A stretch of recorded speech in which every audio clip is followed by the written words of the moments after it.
Bonjour mes chers frères et sœurs du centre pénitentiaire de Ducos. Les textes de ce dimanche insistent sur deux phrases importantes, aux significations immenses. La première, que celui qui soit sans péché lui jette la première pierre. C'est une phrase qui en dit long, avec peu de mots et avec autant de justesse sur la condition humaine. Elle nous ouvre toute une série de questionnements. Par exemple, qui peut s'ériger en juge contre son frère? Que sais-tu de cet homme que tu juges? Que sais-tu de cette femme que tu condamnes? Que sais-tu de ce couple qui a divorcé? Que sais-tu de l'enfance de ce jeune homme qui l'a conduit à cette délinquance? As-tu idée de ce qui a amené cet homme à se suicider? Et maintenant, écoute la parole de Jésus. Que celui qui soit sans péché lui jette la première pierre. Et nous en avons des pierres que nous apprêtons à lancer. Les pierres tranchantes du commérage. Les pierres tranchantes de la critique qui ternit une réputation. Les pierres tranchantes des usurpateurs de la Bible. Et les pierres tranchantes des accusateurs sans appel. Cet évangile interroge non seulement notre Église, mais chacun de nous à ce niveau-là. La deuxième, Jésus nous dit, moi non plus, je ne te condamne pas, et va et ne pêche plus. La puissance de cette parole de résurrection qui doit nous mettre debout, qui doit nous permettre de reprendre un chemin de vie. Jésus ne ferme pas les yeux sur la gravité du péché, mais il les ouvre sur le visage du pécheur. Et à travers les évangiles, nous avons des exemples comme Zachée, Saint Luc chapitre 19 versets 1 à 10, la Samaritaine, Jean chapitre 4 versets 3 à 42, et même Marie-Madeleine, Luc chapitre 7 versets 36 à 50. Tous ont fait l'expérience du pardon de Dieu. Jésus nous révèle le vrai visage de Dieu, qui n'est qu'amour et pardon. Ce mystère absolu du pardon des péchés est intimement lié au mystère de la croix. Le pardon des péchés sur la croix est un pardon total, absolu, gratuit et sans condition. Et il ne nous demande rien en échange, ni conversion, ni acte de contrition.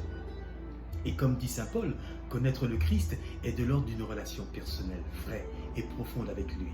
Il s'agit de faire de Jésus ce compagnon de route en toutes circonstances, ce bâton qui guide et qui rassure, cette parole qui éclaire et qui conduit, cette présence qui apaise et qui nourrit. Comme cette femme pécheresse, apprenons à découvrir cette présence consolante et bienveillante et entendre cette parole qui ne condamne pas et n'accuse pas.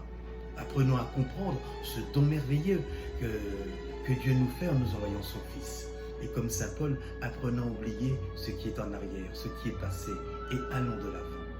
Comme disait le bienveilleux, le bienheureux Charles de Foucault, n'ayons pas peur d'imiter le Christ. Oui, frères et sœurs, n'ayons pas peur de venir vers Jésus dans le sacrement de la réconciliation pour entendre cette parole qui libère, cette parole qui nous sauve. Mes chers frères et sœurs, alors, savons-nous accueillir ce pardon dans nos vies et en vivre? Le pardon n'est pas facile, ni évident, je vous l'accorde. Le pardon peut prendre du temps et doit nous amener à regarder notre propre vie avant de condamner l'autre.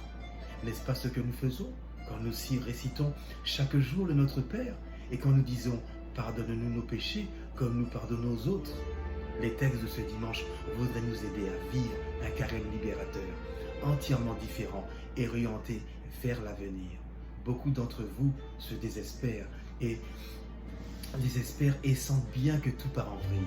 Mais il y a une chose dont il ne faut pas oublier. Dieu est immuable et veut que tout le monde soit sauvé. Jean 3,16. N'oubliez pas qu'il est capable de fleurir dans tous les déserts et de faire fleurir dans nos familles, de faire fleurir dans une unité de vie, l'amour et l'espoir.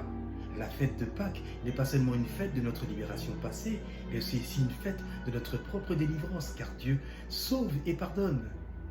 En ce jour, venons à Dieu avec le désir d'accueillir la parole, de nous laisser transformer par elle. Elle peut changer nos cœurs de pierre en cœurs de chair. Ézéchiel 36, 26. Et c'est avec lui que nous retrouverons la joie d'aimer, de soutenir, de consoler, d'aimer, que sa parole soit lumière pour notre monde et que son amour apaise ceux qui souffrent. Amen et bon dimanche. C'était Raphaël, ministre institué et la parole dominicale de la fraternité Lactaste Martinique pour les personnes détenues.